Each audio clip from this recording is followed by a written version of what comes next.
There's a kid. Lamb. No, it's a kid. A baby is in a goat. And a baby goat is called a kid. So what's that? A kid. Is it a lamb? No, it's a kid.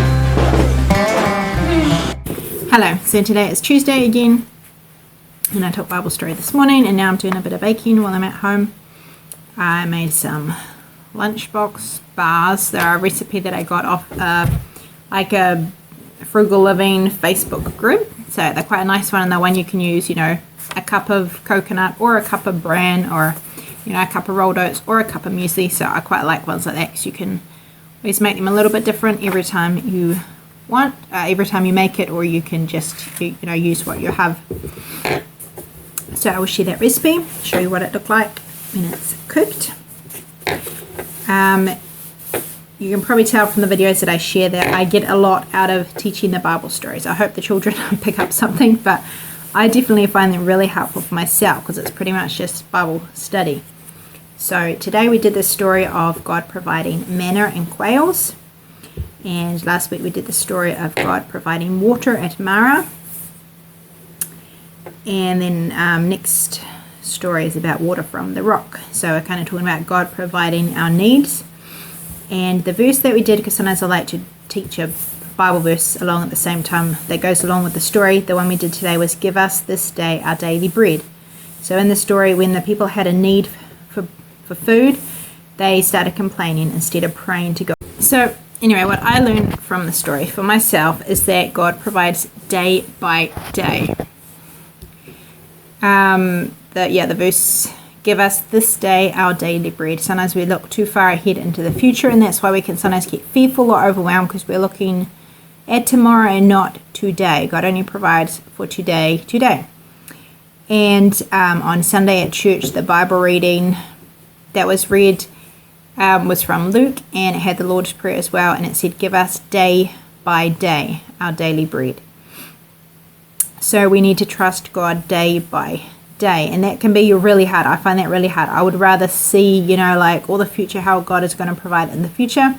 And when I'm talking about God providing, it can be for all different needs. It can be, you know, things or food or money, or it can be more spiritual needs or wisdom or grace just to keep up with whatever is going on in your life, or it might be physical strength if you have health problems, or if you're pregnant or anything like that. There are all different kinds of needs, so you can apply it to whatever needs you have. But just having to trust God every day again, I find that really difficult. And there's lots of examples in the Bible, like sometimes when we have a need or we're praying about something, sometimes we have our expectations of what God's going to do or how he's going to do it, and yet often he can do it completely different. But if you think of the widow of Zarephath, God did do something amazing. He provided food for a long time, and yet he just made what they had enough. Every day there was a little bit more and a little bit more. If that was me, I would have liked to have, you know, I had all my cupboards full, or I would have liked to have money in the bank. Like, I would have liked to seen how God was going to provide, whereas God provided just a little bit each day. He provided day by day. And the pots of oil, the widow with the pots of oil with Elisha, she just poured out the little bit of oil, and for every pot she filled up, there was enough oil. So God just took the little she had and made it go as far as it needed to go. And the 5 loaves and 2 fish is another example. God just used what was there and made it enough, well, more than enough for everybody. And so they are amazing things that God does, but he just takes what's there and makes it enough. Sometimes we have big expectations of how we think it's going to go, like Naaman, when he came to Elisha, whichever one it was, he had his expectations of how it was going to go. He had these great big grand expectations, and what he was told to do didn't fit that. It was humbling or humiliating for him, and he had to obey, and God did heal him. But it wasn't the way he expected. It wasn't in some grand big way. And there's a story in John chapter 4, I think it was the nobleman or anyway, a man came to Jesus and said, that a son or a servant, I've got a very bad memory, was sick. And Jesus said, except you see signs and wonders, you will not believe. But anyway, Jesus said to him, go your way, your son liveth. And so he went his way. He believed the word that Jesus said. And he believed the word that Jesus said, and he went home, and on the way somebody came and told him that his son was alive, had gotten better. And, Jesus said, except you see signs and wonders, you will not believe. And I don't know why he said it to that man, but it speaks to me, because sometimes I can be a bit like that. Whereas that man, he just believed the words that Jesus said. He took God at his word and acted on it and obeyed. And he saw the results later on. So sometimes, we have big expectations of what God is going to do, and yet sometimes God does that a lot differently. And also in Exodus 23, he's talking about taking over the promised land. He says, I will not drive them out. I will not drive them out from before thee in 1 year, lest the land become desolate, and the beasts of the field multiply against thee. By little and little I will drive them out from before thee, until thou be increased and inherit the land. So he delivered them from the Philistines and all those people, but he did it by little bit, not all in one big go. So it's about trusting God and not having our own expectations of how it's going to go. This is a big double lot. It's nice to make it double and then last a little bit longer so it can go so quick. That's a good reason why I don't video myself cooking very much, because I make a big mess. I'm usually in a hurry and I don't like to video a mess. So I'm making some peanut brownies as well. I will share that recipe if I haven't already. So in an hour and a quarter I need to leave again. I help at school on Tuesday afternoons with Lydia, and on Thursday afternoons. So kind of Tuesday and Thursday are my school days, teach the Bible story, and then with Lydia in the afternoon. Now what was I going to say? Another thought that I found helpful, Nancy Lee DeMoss says that anything that makes me need God is a blessing. So with teaching the Bible, I really enjoy it. I do have bad memory, so that's sometimes a bit of a challenge, but also some of the behaviour can be really difficult too. It's mostly one child. They can just be a bit disruptive, and so I find that part really hard, and so sometimes you think it would be so much easier without that behaviour. But I realized the other day that I can actually thank God for that, even though it's not good in itself. But it's because of that I have to pray a lot, because I can't trust in myself, because I don't always know how to handle it, and because of that it can make the children not listen so well. So because of that bad behavior, I pray a lot and ask God to help me and to help the children.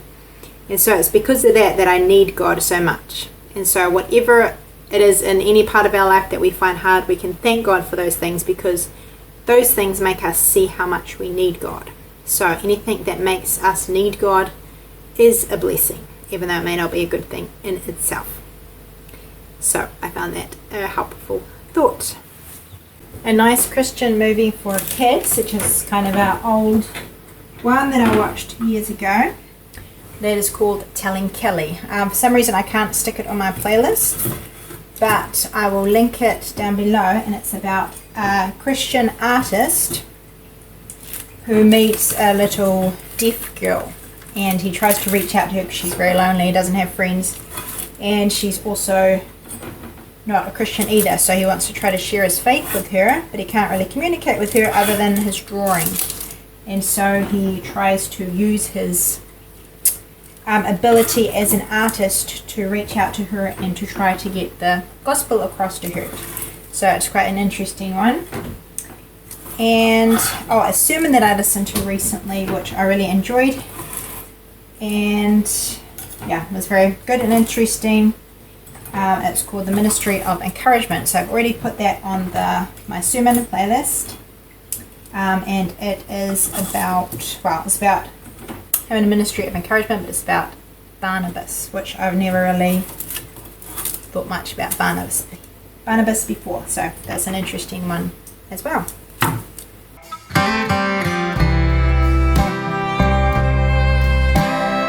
Well, we've already done this 1,000 times.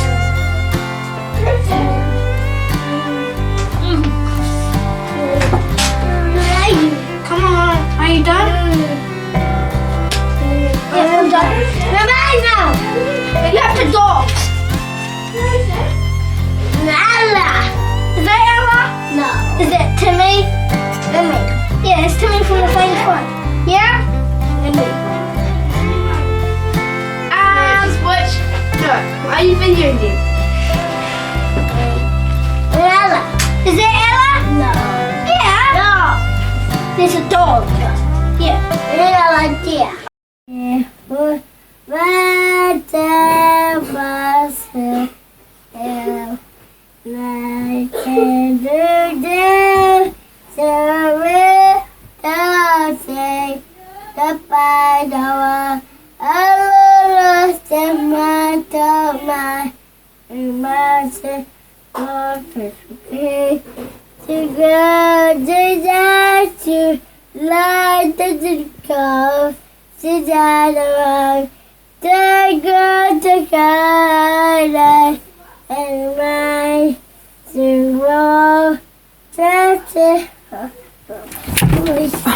We need to go to sleep now. No. Good night. Good night. Love you. No, we'll sing in the morning, okay?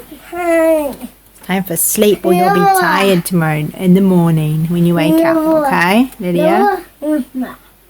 Tomorrow.